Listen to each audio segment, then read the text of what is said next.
السلام عليكم ورحمة الله وبركاته كسر وهذا برنامج كنا مع المها دنيا أو ستوصل إن كجيمانية استوديو هنا كل نهاية مقالة لندن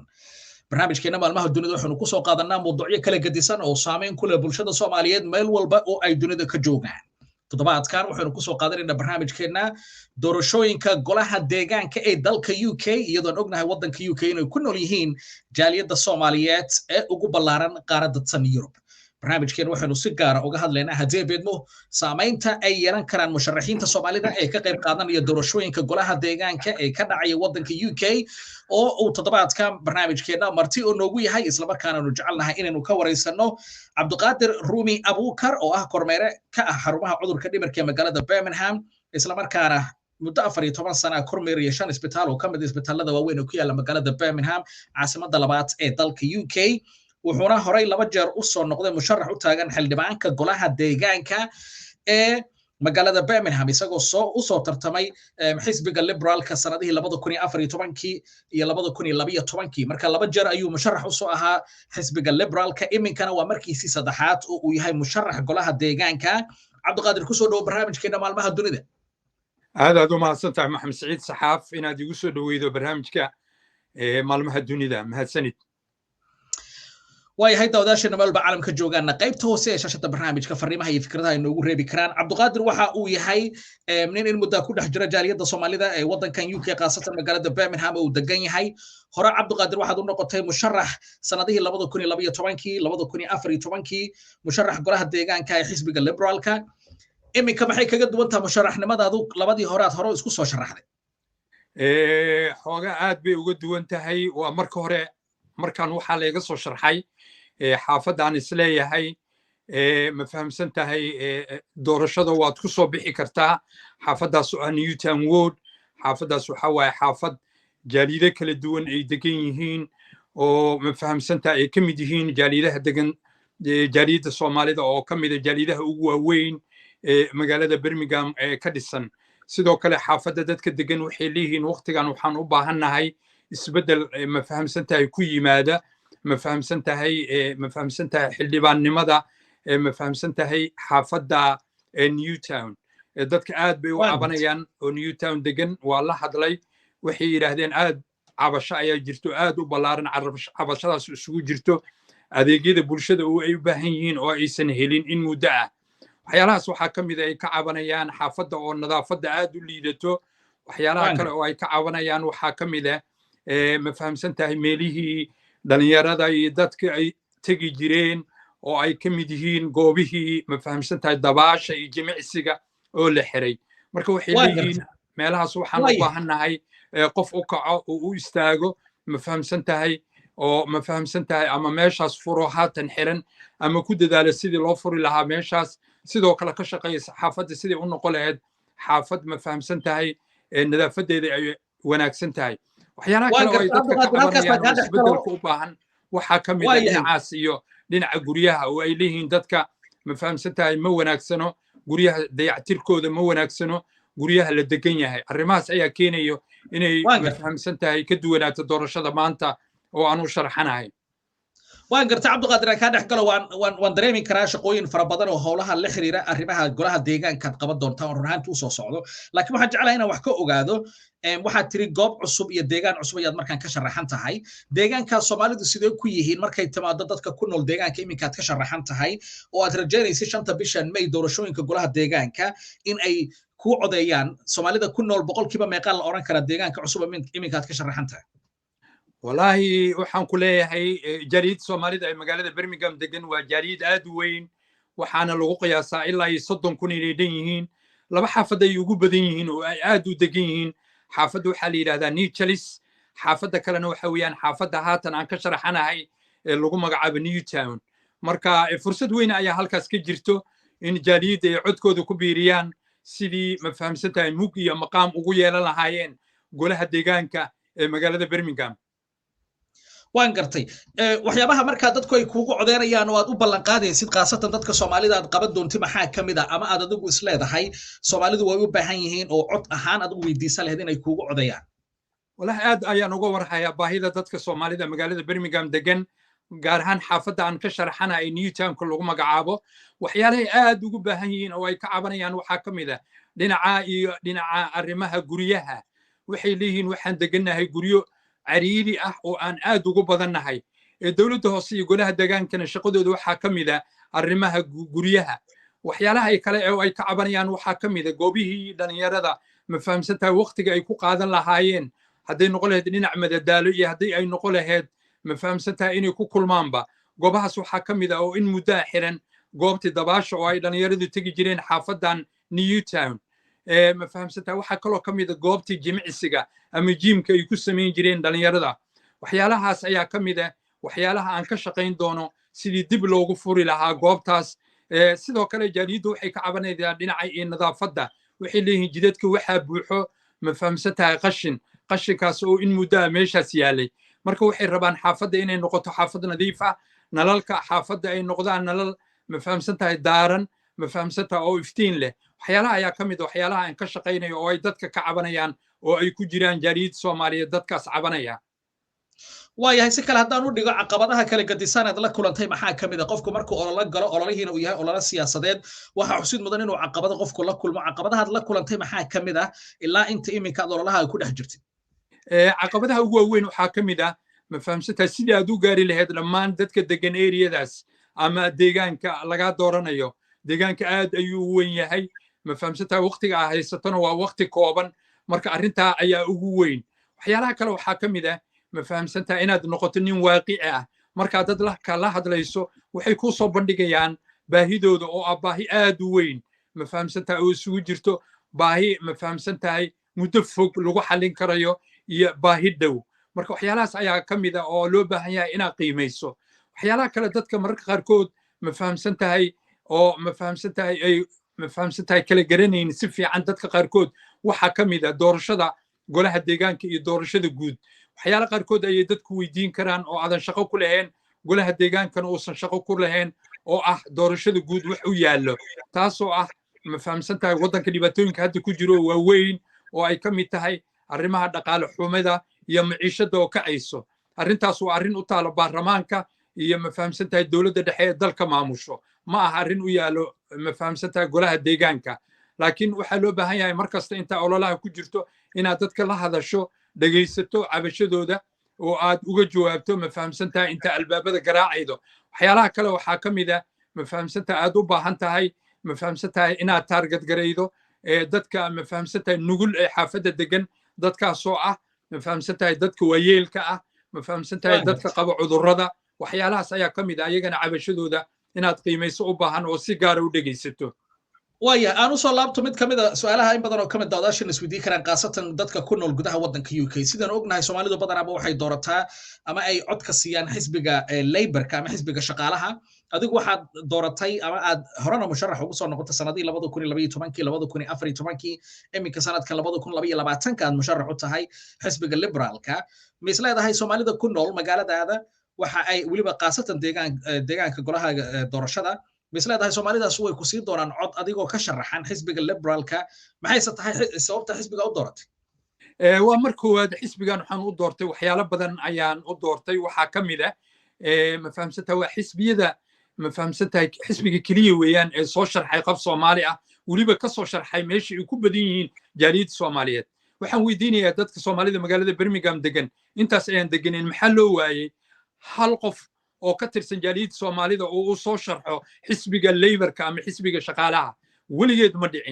ma dhicin marka waxaa loo baahan yahay dadka inay ku xisaabtamaan arrimahaas oo aysan codkooda noqon cod ay u hibeeyaan xisbi markaan waxyaalo badan ayaa la qiimeynayaa isbeddelka xaafadda aan ka sharxana ay ugu baahan yahay ayaa la qiimeynayaa waxaa la qiimeynayaa in jaaliyadda soomaalida ay hesho ma fahamsantahay maqaam iyo mug ku yeelato codkeedana laga maqlo golaha deegaanka marka fursad weyn maanta ayaa jirto waxaana rajaynayaa dadka soomaalida inay arrintaa ku baraarugaan biselna ay la yimaadaan ee codkoodana ku biiriyaan sidii qof soomaaliya ugu soo bixi lahaa doorashadan haddii kale waxay noqonayaan inay sugaan 5 sano soo socoto marka arrimaha ayaa loo baahan yahay dadka inay ku baraarugsanaadaan oo ay noqdaan dad biseelkooda iyo garaadkooda u sarreeyo waya dhinaca kale haddaan ka eego magaalada Birmingham waa magaalo ay ku nool yihiin muslimiin aad u fara badan magaalo ahaan taariikhda iyo qiimaha ay leedahay ma noo dulmari kartaa markay timaado weliba culayska doorashada والله magaaladan waa magaalo waxa lagu magacaabaa super diversity city magaalada waxa la yiraahdaa ma fahamsan tahay ugu weyn waaye marka la fiiriyo golaha deegaanka ee Europe magaaladan ayaa ugu weyn magaaladan waxa laga soo doortaa sanad kasta 4 sano kastaba boqol qof ayaa laga soo doortaa ama 101 qofood oo xildhibaan ayaa laga soo doortaa dadka tartamaya waqtigan waxa tiradooda ay gaarayaan 400 oo musharaxiin keligii ayaa Soomaali ka ah xataa ma jiro qof ka soo jeeda jaaliyadda carabta oo sharxan kursigan aan u tartamaya ama musharaxnimadeyda sidoo kale ma jiro qof ka soo jeedo qaaradda Afrika oo asagana u sharxan sideedoo kale ma fahamsan tahay musharax u ah doorashada golaha deegaanka marka ahmiyad gaar ah ayay leedahay waxaana jirta inaan kulamo la qaatay jaalidaha ka soo jeeda Afrikaanka sida jaaliyadda Suudaan oo aan weydiistay in ma fahamsan tahay iskaashano si aan ugu yeelano maqaam golaha deegaanka magaalada Birmingham sidoo kale waxaan kulan la yeeshay jaaliyadda ka soo jeeda Ghana waxaan u sheegay in loo baahan yahay in ma fahamsan tahay jaalidaha Afrikaanka ay iska kaashadaan sidii ay xubin ugu yeelan lahaayeen golaha deegaanka magaalada Birmingham oo ah golaha ugu weyn qaaradda Yurub markii la eego dhinaca tirada okay waxyaabaha kale jeclaan wax ka weydiiyay waxa kamid ah siyaasadda sida doctor golaha deegaanka waa meeshii aasaaska u ah xiriirka kala dhaxeeya jaaliyadda Soomaalida muxuu yahay aan ognahay waliba inaad qof fircoon tahay qaas ahaan marka timada xagga doorashooyinka ma ku dhiirigelisa inay maalinta doorashada ay tagaan goobaha codbixinta isla markaana ay codkooda dhiibtaan mise jiraan kulamo aad la yeelatay jaaliyadda Soomaalida oo aad fikir ahaan iyo aragti ahaan siyaasadaada iyo waxyaabada u qabanaysid aad kula wadaagtay waa jiraan kulamo ayaan la wadaagay dadka Soomaalida ma fahamsan tahay waan la sheekaystay gaar ahaan odayaasha xaafadda degan Newtown waxaan u sheegay maanta fursad weyn inay jirto oo xaafadda ay aad ugu badan yihiin dadka Soomaalida loo baahan yahay in ay igu taageeraan sidii aan ugu soo bixi lahaa doorashada hadda jirto sidoo kale magaalada Birmingham waxa ku yaala masaajido waaweyn masaajidadaas waxa kamid ah masjidka Al-Rahma waxa jirta inaan booqasho ku tagay maamulka halkaasna ay fursad ii siiyeen inaan kula hadlo dadka degan magaalada Birmingham dadka degan magaalada Birmingham halkaas ayaan kala hadlay maamulkan way igu taageereen oo waxay yiraahdeen waa waqtigii ma fahamsan tahay maamada Soomaalida laga dhabayn lahaa oo ah meel ka muuqa ama ka maqnaaw marka waxay yiraahdeen waa waqtigii aan ka muuqan lahayn magaalada Birmingham annagoo aan ognahay jaaliyadda Soomaalida inay haystaan caqabado waaweyn oo dhinacyo badan la xiriira dhinacyadaas oo ka mid yihiin dhinaca guryaha hadday noqon lahayd dhinaca cudurka dhimirka iyo hadday noqon lahayd dhinaca shaqo la'aanta marka waxaa la soo gaaray xilligii jaaliyadda ay muujin lahayd biseel siyaasadeed oo ay codkeeda ku soo biirin lahayd qof kastoo Soomaaliya u sharxan kursiga golaha deegaanka ee magaalada Birmingham waayahay siyaasadda in muddo baad isku soo sharaxaysay sanadkii 2012 waxaad isku soo sharaxday mar kale sanadkii 2014 musharaxnimadaadii ugu horeysay waxaad muddo 10 sano ka hor 2012 iminka waa 2022 tobankaas sano wax badan oo ay aragnimo oo la xiriira siyaasadda iyo ololaha iyo markay timaado xagga musharaxnimada ayaa kuu soo kordhay maxay tahay waxyaabaha aad nala wadaagi kartid oo aad isleedahay sanadkan waa ka duwanaan doonaa ololahaaga doorashada markii loo fiiriyo labadii jeer hore sanadkan aad ay dadku u cabanayaan waxyaalo badan ay ka cabanayaan haday noqon lahayd nolosha oo qiimaheeda aad u sii kacayo sicir bararka jiro waxyaalaha kale oo ay ka cabanayaan dadka aad u weyn magaalada waxaa ka mid ah dhinacaas iyo waxa la yiraahdo nadaafadda xaafadaha waxaa laga sheegayaa qashin inuu buuxo marka sanadkan ololaha waxaa moodaa inuu yahay ololo adag ma fahamsan tahay musharaxiin gaaraya 400 ayaa sharaxan marka ma sahlano sanadkan waxaadna moodaa in jaaliyadaha ma fahamsan tahay aad u diyaar garoobayaan sidii codkooda u siin lahaayeen qofka ula muuqdo inuu wax qabanayo marka sanadkan xisbi kaliya muu muuqdo ma fahamsan tahay in loo codaynayo waxaa kaloo jira in la kala xulanayo musharaxiinta oo la fiirinayo qofka ma fahamsan tahay kaadirka ah ma fahamsan tahay oo dhegeysanaya dadka cabashadooda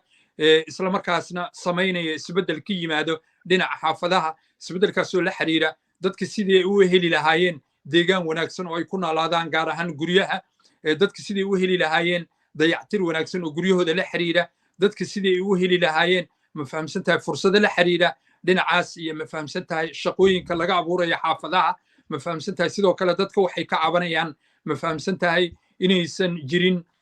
ma fahamsan tahay deegaanada ma fahamsan tahay meelo ay dhalinyarada ku sheekaystaan ama ku qaxwaystaan siday uga nabadgeli lahaayeen dhibaatooyinka dembiyada arrimahaas ayaa dadka isha ku hayaan waxaana la fiirinayaa musharaxiinta ku habboon arrimahaas inay wax ka qabanayaan sidoo kale dadka waxay sheegayaan inay u baahan yihiin local counselor ama nin degan xaafadda ma fahamsan tahay uu iska soo sharxayo marka inta badan waxaa jira musharaxiinta xaafadda inaysan ka warhayn qaarkood oo ay xaafado kale ka yimaadaan xaafadda aysan ka warqabin baahideeda gaarka ah marka dadku waxay raadinayaan qof xaafadda degan oo og baahida ma fahamsanta xaafadda uu degan yahay isla markaasna reerkiisa ay ku nool yihiin kana walwalaya xaafaddaas siday horumar u gaari lahayd waaya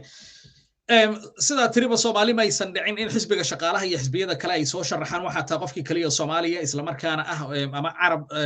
jaaliyadda kale carabtuna aysan soo sharaxanin musharaxiin kale ama aabaysan ku jirin tartanka culaysaad fara badan baa jira markay timaado xagga cabashooyinka dadka soomaalida iyo weliba dadka kale ajaanibka ah mararka qaar waxaa la sheegaa in cabashooyinkaas ay jiraan culaysyo in kaga yimaado qoomiyadaha kale ee in kula nool magaalada waa sida xiriirka in kala dhexeeya marka qoomiyadahaas والله قومية كل دون أيام مجالات دجن إلا أي بقول كيف أفرتني كو أي لغة الماما مفهم سنتهي دتك مفهم سنتهي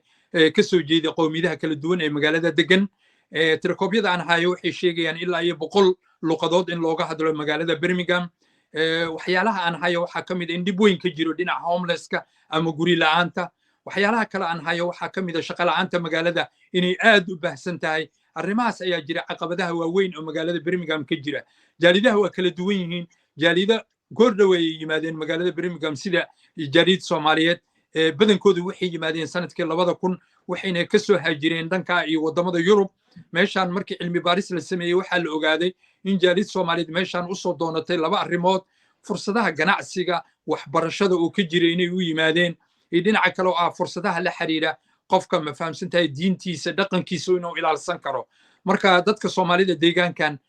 aad ay ma fahamsantahay ugu soo kordhiyeen markii ugu dambeeyay ama sanadka ka dambeeya haddana waxay gaarayaan ilaa 30,000 dadkaasna badankoodu waa dad ka soo haajiray wadamada ma fahamsantahay Yurub waxayna haystaan dhalashada wadamada Yurub gaar ahaan dhalashada Holland Sweden Norway meelahaas ay ka yimaadeen marka dadka markay deegaan cusub yimaadaan waxyaalaha koowaad ay raadiyaan waxaa ka mid ah inay luqadda deegaanka bartaan waxaa ka mid ah ma fahamsantahay inay xirfado samaystaan markaas kadib ayay waxay u gudbaan inay noqdaan jaaliyada la aqbalay oo xilqaad noqon karto oo u tartami karto kuraasta ma fahamsantahay golaha deegaanka marka waqtigan hadda la joogo waxaa moodaa 20 sano dheeraad kadib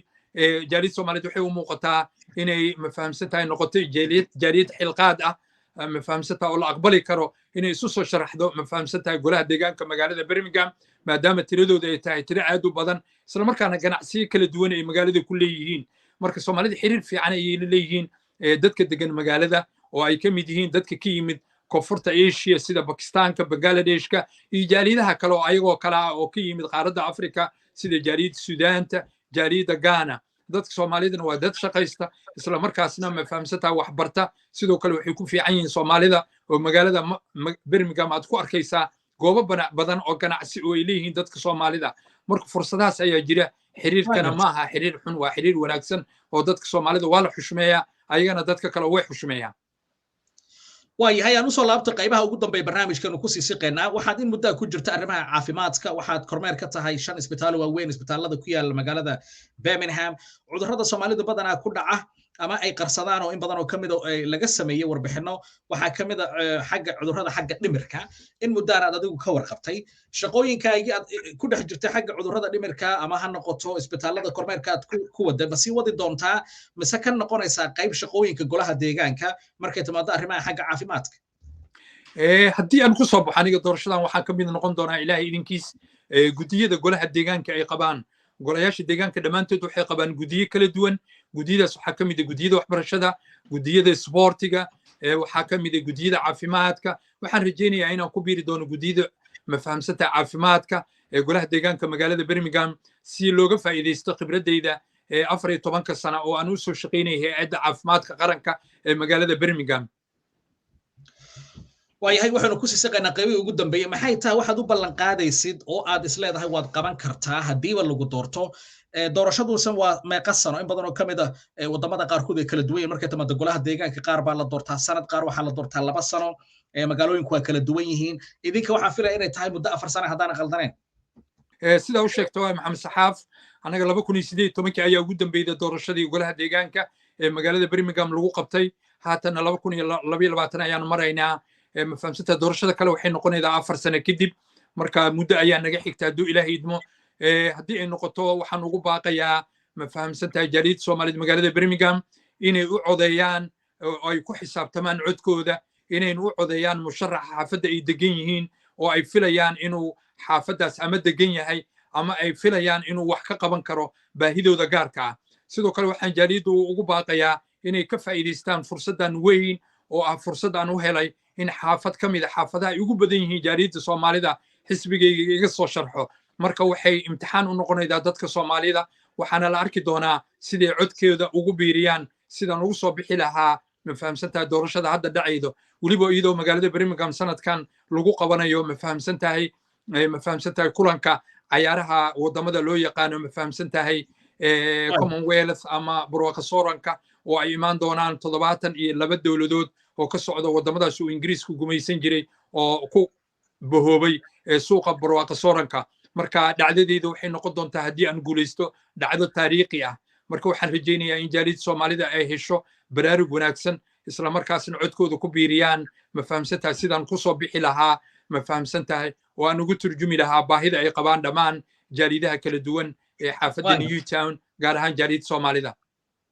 waan gartay Leila waxaan filayaa magaalada Birmingham ay kula degantahay qaar kamid ah fariimaha daawadaasha ay soo qorayaan barta Facebooka waxay leedahay sorry codkayga waa ku siin lahaa laakiin Newtown ma degani waxaan u fahmay inay laakiin degantahay qaybaha kale ee magaalada Birmingham dadka sidaas oo kale ah oo Leila shir ah oo rabtaa inay awoodin inay ku codeyso laakiin jeclaan inay ku codeyso aan filay magaalada inay kula degan tahay maxaad fari lahayd iyaga ma ka qayb qaadan karaan ololahaaga ma imaan karaan guryaha iyo goobaha tagaysid iyo waraaqaha qaybinaysid ma kula qaybin karaan mise waa kaliya qofku inuu ahaado deegaanka iyo xaafadda laga dooranayo inuu deganaado Leila aad ugu mahadsan tahay baraarugsanaantaas Leila waxyaalo badan ay ka qayb qaadan kartaa waxay imaan kartaa xaafadayda maalinta doorashada ma fahamsan tahay oo goobaha codka laga bixinaya ay imaan kartaa warqadaha u qaybin kartaa sidoo kale haddii ay asxaab ku leedahay qaraabo ku leedahay xaafadda aan deganahay waxay u sheegi kartaa ma fahamsan tahay in lay doorto marka habab badan bay ugu caawini kartaa aad bayna ugu mahadsan tahay sida ay isku xilqaantay oo ay ma fahamsan tahay ugu baraarugtay ma fahamsan tahay musharaxnimadeyda waayahay aad iyo aad buu mahadsan yahay waxaanu soo gaarnay qaybihii dambe ee barnaamijkeena maalmaha dunida isla markaana aynu ku wareysanaynay cabduqaadir ruumi abuukar in muddaa deganaa magaalada Birmingham xarunta labaad ee waddanka UK isla markaana kormeer ka ahaa xarumaha caafimaadka ee dalkan UK qaasatan magaalada Birmingham wuxuuna kormeer ahaa muddo 14 sano isagoo kormeer ka ahaa 5 isbitaal oo kamid isbitaalada ku yaala magaalada Birmingham wuxuuna sidoo kale hore u soo noqday musharax u taagan xildhibaanka golaha deegaanka ee magaalada uu ku nool yahay Birmingham isagoo u tartamay xisbiga liberaalka ee sanadihii 2000 iyo 12 iyo 14 iminkana ay tahay markiisii saddexaad oo u tartamaya sanadkan 2022 run ahaantii waynu ku faraxsannahay barnaamijkan inuu ku wareysano waxaa laga yaabaa 5 May inaad noo noqoto xildhibaan golaha deegaanka laftirkeena waxaanu ku rajaynaynaa guul waxaanu ku leenahay guuleyso cabduqaadir aad baad u mahadsan tahay maxamed saciid iyo bahda ma fahamsan tahay maalmaha dunida sidaad isku xilqaamteen inaad wareysataan fariinteydana aad u gaarsiisaan dhammaan dadka Soomaalida mahadsanidin adiga mudan 100% waxaanu soo gaarnay gabagabadii gunaanadkii barnaamijkeena maalmaha dunida oo kaga hadlayna doorashooyinka golaha deegaanka dalka UK ee lagu wado inay dhacaan maalinta Khamiista 5 bisha May ee sanadkan 2022 cabduqaadir ruumi oo kamid yahay musharaxiinta Soomaalida ee dalkan ka sharaxan qaasatan uu yahay Soomaaliga kaliya ee ka sharaxan magaalada Birmingham bahda barnaamijku wuxuu rajaynaysaa guul waxa barnaamijka la socodsiinaya anigu Maxamed Saciid Saxaaf intaanu ku kulmayno barnaamijkiisa xiga waxaanu kaga tagnaa meel bad caalamka joogtaan sidaas iyo nabadgelyo